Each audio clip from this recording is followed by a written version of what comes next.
کسی نبی کی شان میں گستاخی نہیں کرتے، کسی صحابی کی شان میں گستاخی نہیں کرتے، تابعین کو کچھ بھی نہیں بولتے، تبع تابعین کو کچھ بھی نہیں بولتے۔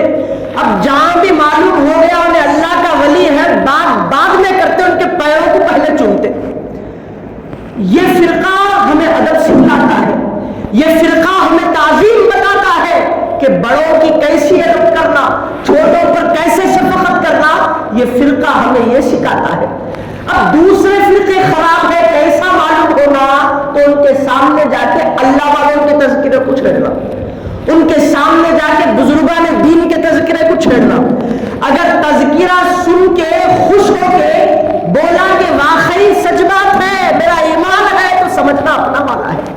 اگر بولا کہ رے وہ کیا کرتے، کچھ بھی نہیں کرتے، جو بھی ہے اللہ چھے اللہ چھے اللہ چھے بولا، تو سمجھنا مردود ہے، سمجھنا انہیں اللہ کے در سے دور بھاگا ہوا ہے۔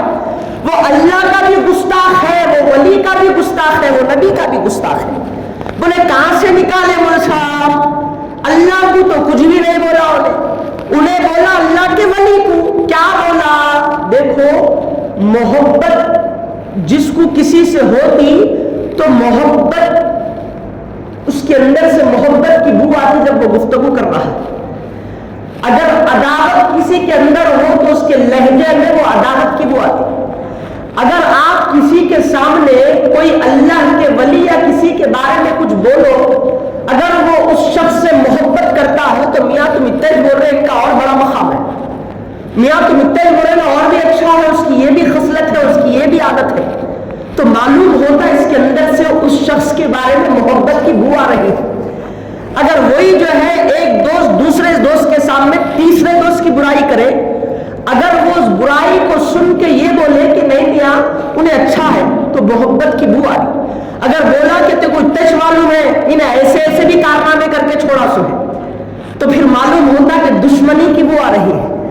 تو ایسے ہی اگر آپ کسی اللہ والے کے تذکرے کو کسی تیسرے شخص کے سامنے چھیڑیں گے، اگر انہیں بولا کہ میاں یہ اللہ والوں کا ایسی مقام ہوتا، یہ اتنا ہی نہیں ہو، یہ بھی کرے سو ہے، ان کی کرامتوں میں یہ کرامت بھی آئی سو ہے، تو سمجھ میں آتا اس کے اندر سے وہ ولی کے بارے میں محبت کی بو آ رہی ہے۔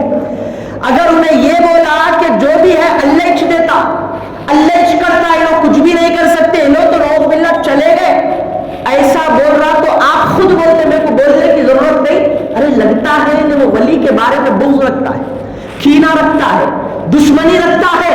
عزیزان محترم، اگر کوئی بندہ ایسا کرا تو انہیں نبی کا گستاخ پہلے بنتا، نبی کا نافرمان بعد میں بنتا، لیکن اللہ کا نافرمان سب سے پہلے بن جاتا۔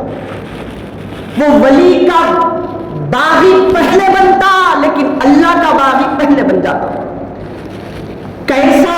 تو حضور پاک علیہ السلام فرماتے ہیں، حدیث قدسی ہے، حدیث قدسی یعنی بغیر جبریل کے اللہ خود حضور سے کلام کیا، تو اللہ ارشاد فرماتا ہے، حضور پاک علیہ السلام کہتے ہیں کہ اللہ کا قول ہے، من عادی لی ولیا فقد آذنتہ بالحق، جو کوئی بندہ میرے کسی ولی سے چھوٹا سا بھی بغض رکھتا ہے، بغاوت کرتا ہے میرے کسی ولی سے، دشمنی رکھتا ہے، تو وہ دشمنی اس سے نہیں خدا سے رکھتا ہے۔ اگر کوئی بندہ میرے کسی ولی سے دشمنی کرتا ہے تو فقد آذنتہ بالحرب، میں خدا ہوں، قیامت کے دن اس سے جنگ کا اعلان کرتا ہوں۔ تو آپ وہ ولی سے دشمنی نہیں کر رہے، آپ اپنے اوپر اللہ سے جنگ کو جو ہے لازم کر لے رہے۔ تو معلوم ہوا کہ اللہ کو کچھ بول رہے نہیں، لیکن اللہ کے ولی